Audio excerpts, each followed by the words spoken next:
Good morning. I'm Jackie Stevens from Grace Fellowship Baptist Church in Meridian, Mississippi, and we are continuing our lessons on humor in the Bible. If you followed closely, the titles of these lessons to me aren't totally about humor. There are such things as joy from sorrow or mourning into joy, which is what we're looking at today. And our lesson today are from two of the books of Psalms, Psalms 30 and Psalms 126. So let's begin from there.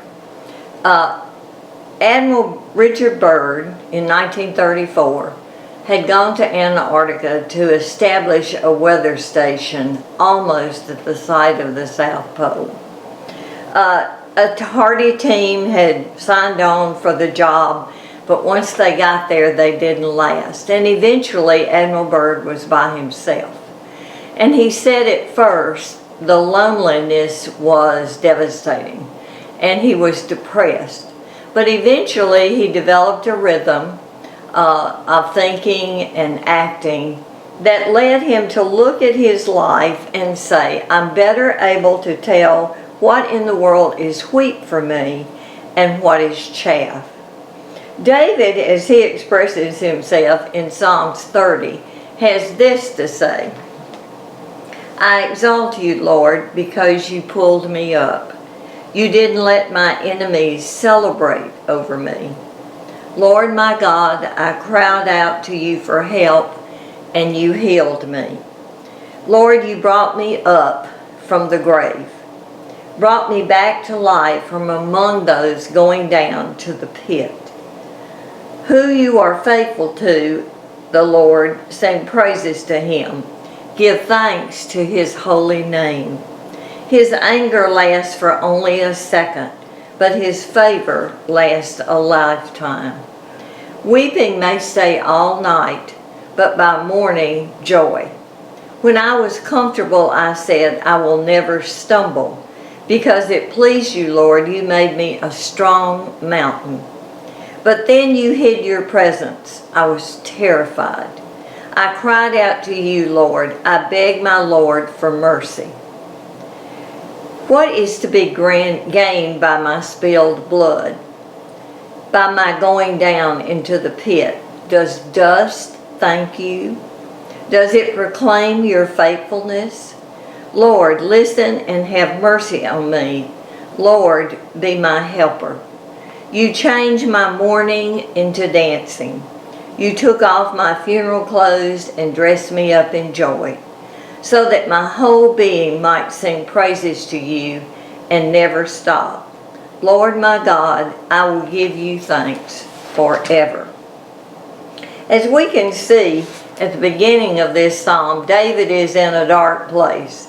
He has been concerned about enemies, and most of you, if you've read in Kings and Samuel and Chronicles, know that David spent a great deal of his time either warring or running from enemies, including his own family.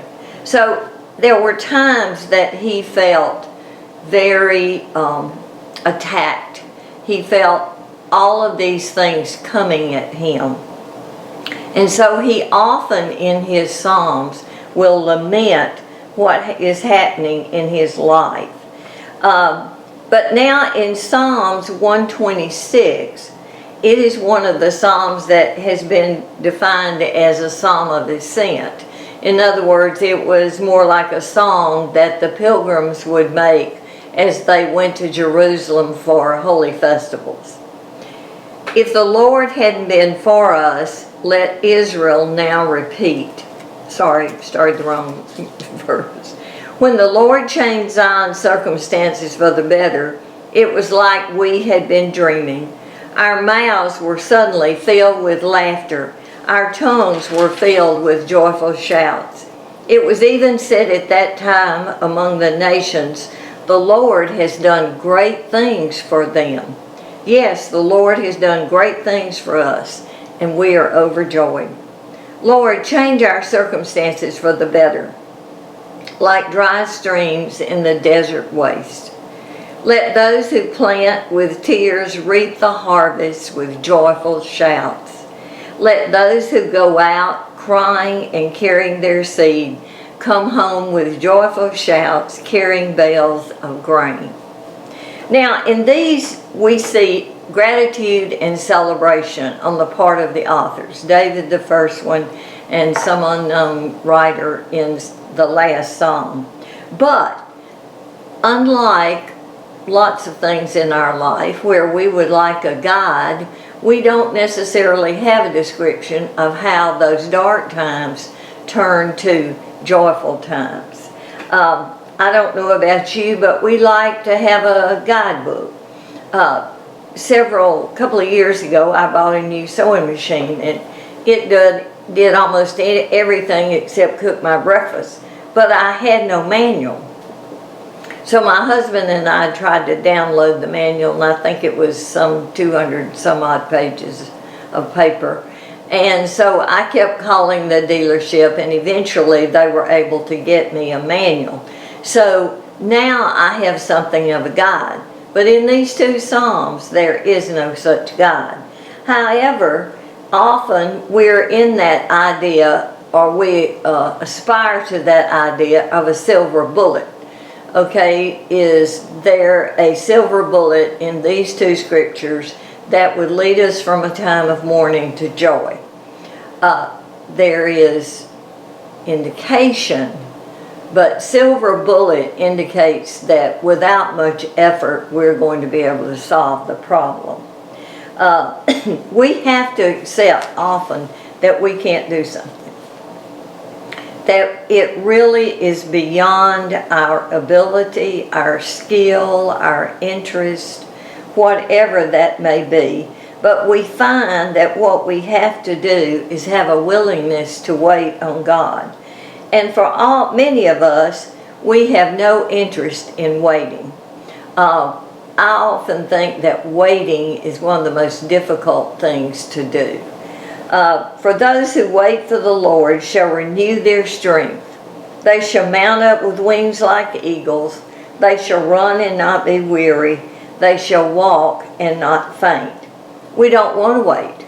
We don't necessarily want to ascribe to all of those things, or to accept that waiting would be in our benefit. We often find that the joy we have is because of something God did for us, not something that we did. Paul gives this suggestion in Romans 5:3-5. He says, suffering produces endurance, and endurance produces character, and character produces hope. And hope does not disappoint us, because God's love has been poured out into our hearts through the Holy Spirit that has been given us. The whole idea begins with waiting and ends with endurance. Now, most of us we see endurance as putting up with something, or maybe the expectation that it's never going to end. But we have to come to the realization that our joy is in God's hands. It is not in ours. We push to be proactive. We want to be up and doing and climbing and watching and listening. And when we find out that we're supposed to stop and sit and pray and watch and trust, we're not so interested many times. But if we're willing to do that, as we wait on God, we will find that we can change. Or as Admiral Byrd said, we will be able to determine the wheat from the chaff. Now we find there are two things we can glean from these two scriptures that will help us turn our mourning to joy, and that is memory and expectancy. We see in memory and expectancy hymns of gratitude. We also find that it helps to remember. David in Psalms 30 talks many times about memory and what memory does for it. It helps us to find hope. we're blessed. We can do great things. Memory also is a spark to let us know who we are and where we've come from. My husband and I last Sunday celebrated 51 years of marriage, and we went down to our lake and we enjoyed a shrimp supper with one of the bridesmaids and her husband, who happens, the bridesmaid is my sister. And strangely, we didn't talk a whole lot about the actual wedding, but we shared things that have happened over the long span that we've all known each other, things we've enjoyed, pictures we've shared, events, things that our children have been involved in. All of these are part of our memory of things that have happened in our lives. And David was sharing that he had had many of these memories that God had blessed him with.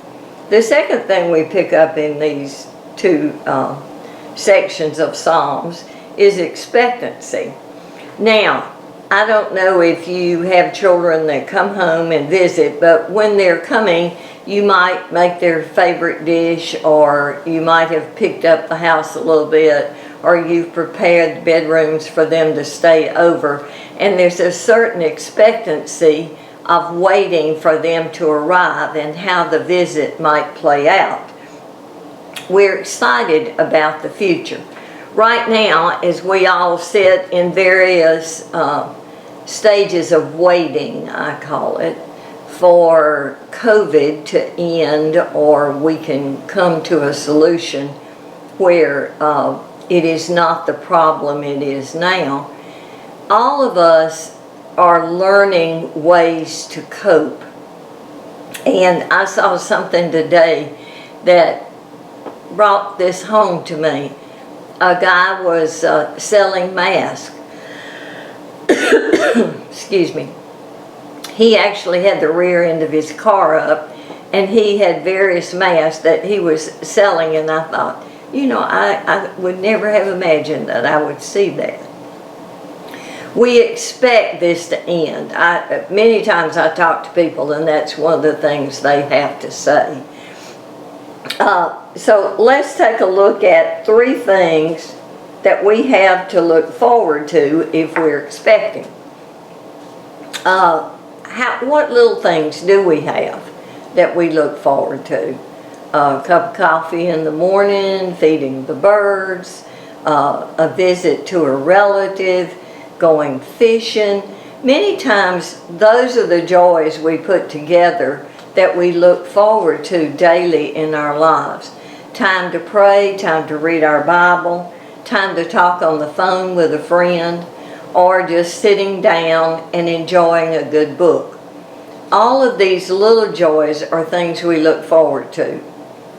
And the Israelites, as they were expressing their joy in Psalms 126, had looked forward to the time that they would plant and they would have abundant crops. The Israelites were also excited about the fact that what God had done in the past, using the memories that they had to help them face the future. They invite us, the 2 Psalms we've just talked about, to look at our lives and see how much joy is really in our lives. And I think that's important to examine, to reflect. I want to share a song with you that our commentator put at the end of his lesson that I think some of you will remember. He said years ago there was a popular song that would be an appropriate theme song for these 2 Psalms. The words go like this: I hope you never lose your sense of wonder. You get your fill to eat, but never lose that hunger. You may never take one single bread for granted. God forbid love ever leaves you empty-handed. I hope you still feel small when you stand beside the ocean. When one door closes, I hope one more opens. Promise me that you'll give faith a fighting chance, and when you get the choice to sit it out or dance, I hope you dance. I hope you dance. thank you for joining me today, and I hope you have a wonderful week.